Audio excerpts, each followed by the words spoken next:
네, 리포트 뽀개기로 자리 이동해 보겠습니다. 오늘도 김태성 팀장님과 함께 할게요. 어서 오세요. 네, 안녕하세요. 네, 안녕하세요. 앞서 저희가 진원생명과학 대표이사님과 함께 진원생명과학에 대해서 이야기를 해봤다면 이제부터는 오늘 주목해야 될 리포트를 하나씩 뽀개 볼 텐데 그 전에 저희가 먼저 리포트 이거 꼭 보셔야 됩니다라고 말씀드리면서 또 김태성 팀장님의 픽도 이야기를 드렸거든요. 그렇죠. 리뷰를 해볼까요? 네, 일단 뭐 전체적으로 제가 이제 드린 종목군들 중에 그래도 이제 뭐 몇 가지를 좀 추려보면 하이비전 시스템 같은 경우에는 LG 이노텍, LG 디스플레이 이야기할 때 제가 이제 계속해서 강조드렸던 종목이에요. 맞아요. 일단 시총 상위 종목이기 때문에 트레이딩 하기가 조금 어려운 개인 투자자분들이 계시다면 중소형주, 오히려 또 변동성이 클 수 있는 이 중소형주인 하이비전 시스템을 제가 말씀을 한번 드렸었는데 네. 제가 말씀드리고 나서 굉장히 지금 좋은 상승률을 보이고 있습니다. 당연히 뭐 하이비전 시스템이 지금 이렇게 주가가 올라가는 것은 대장주의 역할을 하고 있는 LG 이노텍의 주가도 역시나 올라가고 있기 때문이다. 이렇게 좀 볼 수 있을 것 같고요. 하나의 레포트를 보더라도 그와 연관된 종목들을 꼭 체크를 해야 된다라는 이야기 한번 들어보도록 하겠고, 자 그리고 이제 어제였죠. 어제 제가 이제 이 반도체 관련한 이야기들이 나왔을 때 저희 맞아요. 개인적으로의 원픽은 뭐냐라고 했었을 때 저는 유니셈이라고 하는 기업을 말씀을 드렸어요. 네. 자, 레포트가 나오기 전에 저는 말씀을 드렸습니다. 유니셈 이야기 나오고 나서 오늘 또 유니셈 관련해서는 굉장히 또 좋은 레포트가 오전에 나왔어요. 나오면서 이렇게 이제 하나의 종목을 보더라도 연계해서 앞으로 우리에게 더 좋은 수익을 줄 수 있는 종목군들을 같이 한번 뽀개보는 시간을 계속 가져가 보도록 하겠습니다. 그러니까 리포트가 나오기 전에 그 전에 나온 그렇죠. 리포트를 봤을 때 분명히 이 종목도 같이 갈 수 있겠구나라는 맞아요. 힌트를 우리가 찾아보자라는 점에서 리포트를 매일같이 소개해드리고 있습니다. 참고해 보시고요. 그럼 오늘은 어떤 리포트를 저희가 또 뽀개볼까요? 첫 번째 종목 만나보시죠. 오늘은 SK이노베이션입니다. 2분기 감익 아니고 증익이야. 그렇죠. 유한타증권 한교안 애널리스트가 내놓은 리포트인데 2분기 서프라이즈가 기대가 됩니다. 사실 SK이노베이션은 두 가지가 있잖아요. 그렇죠. 정유 쪽도 있고 배터리란 사업도 있는데 정유는 돈을 만들어내고 있고 배터리는 기대를 키우고 있습니다. 그렇죠. 일단 뭐 SK이노베이션 뭐 더 이상 제가 드릴 말씀이 있을까 할 정도로 네. 많은 개인 투자자분들이 저보다 더 많이 아실 수도 있는 그러한 종목이 아닐까라는 생각이 드는데 그래도 제가 이제 기본적인 개념을 다시 한번 정립을 해드리면 SK이노베이션은 원래는 본업이 네. 정유화학이 굉장히 비중이 많습니다. 그렇죠. 우리가 지금 올해 이제 1분기, 그러니까 작년 4분기, 올해 1분기 들어오면서 SK이노베이션이 한쪽에서 하고 있는 배터리 사업부가 굉장히 또 시장에 각광을 받긴 했습니다만은 결국 이제 본업의 점유율을 이제 비교를 해봤을 때는 정유화학이 굉장히 월등히 많다. 이렇게 좀 보시면 될 것 같은데 최근에 기타 뭐 삼성 SDI, LG화학 이들보다도 조금 더 좋은 모습을 보일 수 있는 부분은 아무래도 정유화학. 바로 지금 WTI 유가가 계속해서 올라왔기 때문에 그에 따른 이 좋은 실적을 충분히 받을 수 있다라는 이야기와 함께 같은 이제 배터리 관련주 안에서도 굉장히 좋은 모습을 보였던 SK이노베이션이라고 이렇게 말씀드릴 수 있을 것 같은데요. 자, SK이노베이션은 앞서 이제 앵커님께서 한번 짚어주셨지만 정말로 돈을 벌어들이는 사업은 정유 그리고 화학이다 이렇게 좀 볼 수 있어요. 낮게 이제 매수한 WTI 유가가 매수한 이후로 가격이 오르니까 당연히 재고자산 평가에서 굉장히 좋을 수밖에 없는 그러한 상황이다 이렇게 좀 볼 수 있을 것 같고요. 이제 화학 제품들도 최근에 굉장히 또 많이 팔리면서 좋은 성과를 내고 있는 상황입니다. 배터리 같은 경우에는 아마 시장에서 굉장히 강한 핫했던 이슈 대비해서는 그렇게 좋은 성과를 아직까지는 내고 있지는 않아요. 하지만 이제 최근에 보면 그래도 이제 몇 가지의 모델에 이제 이 부품이 들어가고 있는 상황이다 보니까요. 지금보다는 나중을 생각을 해봤을 때는 당연히 굉장히 좋은 먹거리를 가지고 있는 SK이노베이션이 아닐까라는 이야기를 오늘 한번 드려보도록 하겠습니다. 네, 그리고 최근에 유가 상승 때문에 SK이노베이션의 주가도 같이 맞아요. 반응을 했었는데 과연 이 SK이노베이션에 대해서 여러분들의 목표 주가를 어디로 잡고 계신가? 일단 오늘 나온 리포트에서는 36만 원의 리포트가 나왔고요. 2분기 감익이 아닌 증익이다라는 이 헤드라인에서 기대감을 키울 수 있을 것 같은데 네. 사실 좀 지루했어요. 그렇죠. 지루했잖아요. 지금부터는 어떻게 될까요? 자, 지금까지 지루했으니까 이제 움직일 때도 저는 되지 않았나라는 생각이 들어요. 네. 자, SK이노베이션 그리고 LG화학 굉장히 또 많은 일들이 있었습니다. 뭐 서로 이제 소송에 대한 이슈도 있었고 뭐 맞아요. 불편한 이야기들도 있었지만 그러한 부분들이 지금 이제 거의 다 마무리가 돼가고 있는 단계. 그러니까 주변 노이즈에 신경 쓸 때가 아니고 이제부터 본격적으로 이제 본업에 좀 집중할 때 그리고 이제 정유화학 부분 여전히 캐시카우 역할을 잘 하고 있고 그리고 향후의 성장 모멘텀을 봤을 때는 배터리 관련주 역시나 좋은 모습을 보이고 있어서요. 차트를 보고 좀 말씀을 한번 드려보면 현재 가격 지금 28만 2천 원. 저는 이 가격도 굉장히 메리트 있다라고 생각이 들어요. 이 가격에서 매수를 하신다라고 했을 때는 충분히 저는 이 박스권 상단을 조금은 돌파를 하는 모습을 좀 기대를 해볼 수 있지 않을까라는 네. 의견을 드리면서 1차적으로는 당연히 뭐 35만 원을 한번 봐야 되지 않을까라는 생각이 들고요. 35만 원이 넘어가면 그 이상 37만 원, 뭐 40만 원까지도 볼 수 있다라는 의견 한번 드려보도록 하겠습니다. 대신에 이 25만 원이라고 하는 가격대가 이제 최근에 기록한 이날의 저점보다는요. 최근에 이제 횡보성을 기록했던 약 이제 한두 달 구간의 박스권 하단인데 25만 원이라는 가격대가 이탈이 되게 되면 그때는 조금 매도를 하셨다가 다시 들어가는 게 좋지 않을까. 일단 SK이노베이션 같은 경우에는 아무래도 이제 가파르게 올라오는 정유에 의해서 조금은 변동성이 나올 수 있음을 조금 인지를 하셔야 된다는 이야기 한번 드려보도록 하겠고요. 추가적으로 또 말씀을 드려보아야 될 게 바로 이제 변동성의 측면.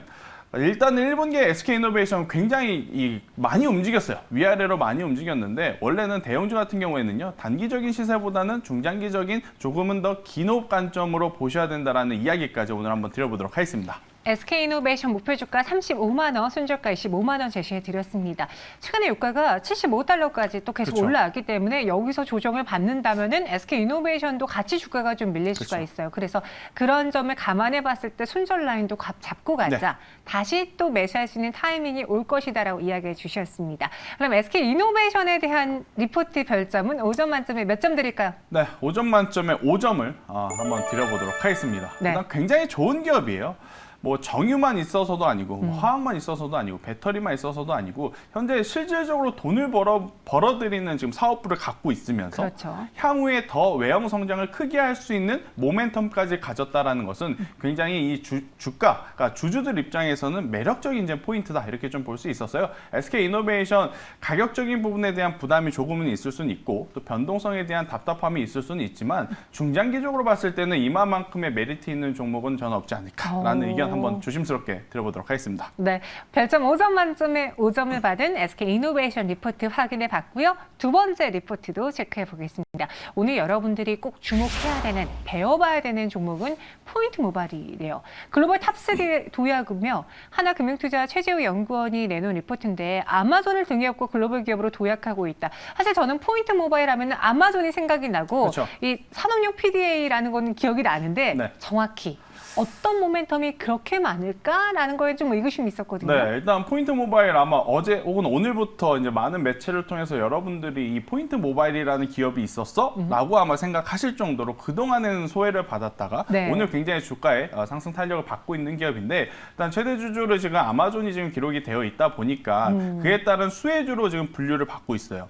뭐 실질적으로 또 아마존과의 거래도 진행이 되고 있는 상황이에요. 네. 지금 아마존 같은 경우에는 굉장히 많은 글로벌 나라의 물류 창고를 보유하고 있는데 지금 포인트 모바일 같은 경우에는 인도 쪽에서의 매출을 실질적으로 이뤄내고 있다. 이렇게 좀 보시면 될 것 같아요. 네. PDA라고 하는 게 물류라든지 재고 관리를 위해서 뭐 재고를 입력하고 혹은 출고를 입력하고 이러한 것을 이제 하는 기기다. 이렇게 좀 보시면 될 것 같은데요. 이러한 부분에서의 굉장히 좋은 지금 매출을 내고 있는 포인트 모바일 이렇게 좀 말씀드릴 수 있을 것 같고요.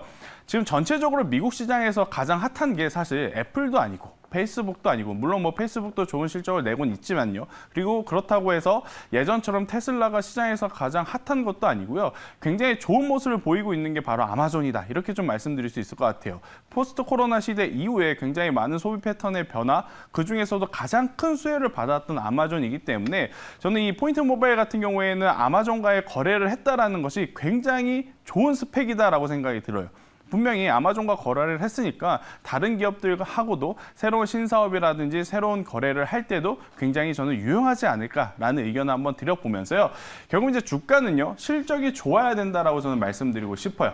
실적이 좋다면 폭발적인 상승세를 보이는 기업들이 굉장히 많았기 때문에 네. 저는 아마존 매출을 등에 업은 포인트 모바일 이 레포트에서처럼 저도 굉장히 긍정적인 이야기를 한번 드려보면서 목표가도 조금 더 높게 잡아도 괜찮지 않을까라는 이야기를 한번 드려보도록 하겠습니다. 이야기 들어보니까 차트가 너무 보고 싶었어요. 저희 차트 보면은 포인트 모바일 사실 윗꼬리가 길게 달린 날도 그렇죠. 있고 장대 양봉, 장대 음봉, 변동폭이 좀 크네요. 네, 일단은 조금은 더 기다려야 된다라고 생각이 듭니다. 네. 만약에 제가 여러분들에게 지금 말씀드리는 구간에서 포인트 모바일이 음봉이 아닌 양봉, 즉 빨간색으로 이제 흘러갔다면 저는 지금이라도 매수를 해도 괜찮다라고 아마 말씀을 드렸을 것 같아요. 하지만 오늘 같은 경우에는 우선은 갭 상승이 조금 더 크게 나타났고 그리고 나서 그 이후에 추가적인 매수세보다는 일부 차익 실현 혹은 실망 매도 물량이 나오면서 어느 정도의 조정을 지금 나타내고 있어서요. 네. 조금은 기다려보자. 네, 조금은 기다렸다가 26,000원 이하에서 한번 분할 매수로 접근을 하시는 것이 네. 가장 좋지 않을까라는 의견을 한번 드려보도록 하겠고요.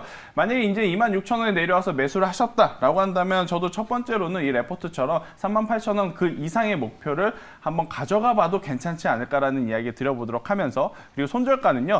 제가 이제 2만 원이라고 하는 가격대를 좀 한번 정해 드렸어요. 2만 원 같은 경우에는 이제 최근에 기록했던 박스권 하단 그 가격이 이탈이 되게 되면 그때는 손절하자라는 의견을 한번 드려보도록 하겠습니다. 네, 포인트 모바일 26,000원 이하에서 우리는 조금 더 확인을 하고 매수해 보도록 그렇죠. 할게요. 목표 주가 38,000원, 손절가 2만 원이고요. 포인트 모바일에 대한 별점은 몇 점일까요? 네, 일단 뭐 굉장히 좋은 모멘텀을 갖고 있지만 별점 5개 중에 우선은 4개를 드렸는데 네. 일단 하나는 뭐냐면 일단 아마존과의 직접적으로 연관이 있어요. 하지만 아마존이 가장 큰 매출을 내는 미국 본토 시장에서의 성과가 아직은 없다라는 부분. 물론 뭐 이제 조금은 더 기다려봐야 되겠습니다만 네. 미국에서의 본격적인 성장을 혹은 본격적인 실적을 내고 난 이후에 저는 들어가도 괜찮지 않나라는 이야기를 한번 드려보면서 별 5개 중에 우선 4개를 한번 드려보도록 하겠습니다. 네, 이렇게 별점은 4점으로 포인트 모바일 마무리해 보겠습니다. 두 가지 리포트 소개해 드렸고요.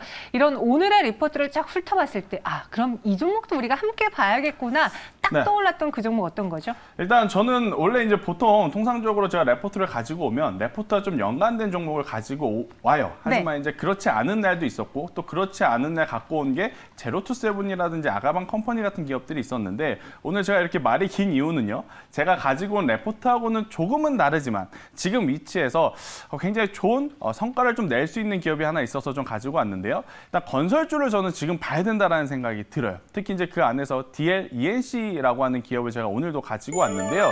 자, 오늘 전체적으로 지금 시장의 힘이 그다지 좋지는 않습니다. 코스피 기준으로 봤을 땐 말이죠. 뭐 코스닥 같은 경우에는 일부 제약바이오주들이 굉장히 힘을 내주면서 지수를 좀 상승하는 모습을 보이곤 있으나 지금 이 전체적인 흐름을 봤을 때 정치 관련주도 오늘 뭐 일부 정치인의 이 점심시간에 무슨 인터뷰 질의응답이 있긴 했었습니다만 관련주들이 그다지 많이 움직이진 않았어요. 그런데 정책 관련해서는 지금 돌아가면서 순환매를 좀 나타내고 있는 모습을 오늘 좀 포착을 할 수 있지 않았나. 뭐 대표적으로 보면 제가 이제 이 시간을 통해서 말씀드렸던 저출산 관련주인 뭐 제로투세븐, 아가방 컴퍼니 같은 경우에는 오늘도 굉장히 또 좋은 모습을 보였고 또 이제 그러한 것을 봤을 때 지금 정치 관련주들도 물론 굉장히 메리트 있지만 어떤 대선 후보가 나오더라도 동일하게 이야기할 수 있는 정책 관련한 건설주들은 지금 위치에서 저는 충분히 관심 있게 봐도 괜찮다라는 이야기를 한번 드려보면서 이제 그 중에서도 이제 DLEC 같은 경우에는요 트레이딩 관점으로 제가 가장 선호하는 전고점을 돌파하기 직전에 위치를 하면서 최근에 조정이 나오긴 했지만 추세를 이탈하지 않고 다시 한번 올라오는 그렇기 때문에 DLENC 저는 지금 가격대에서도 굉장히 메리트 있다 생각이 들고요.